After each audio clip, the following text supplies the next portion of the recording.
আবারও নেট দুনিয়ায় ভাইরাল হলো শাকিব খানের নতুন সিনেমা সোলজারের শুটিং।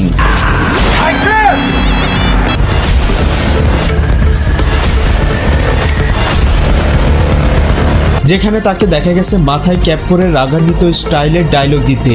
শাকিবের এমন লুক দেখে নেটিজেনরা পুরাই ফিদা। ছবিটিতে এমন কিছু প্রদর্শন করা হবে যা বাংলা সিনেমায় মাইল ফলক হয়ে থাকবে, তারই ইঙ্গিত পাওয়া গেছে ফার্স্ট লুক পোস্টারে। লুকটি প্রকাশের পর থেকেই গণমাধ্যমে ব্যাপক হারে প্রশংসা অর্জন করছে।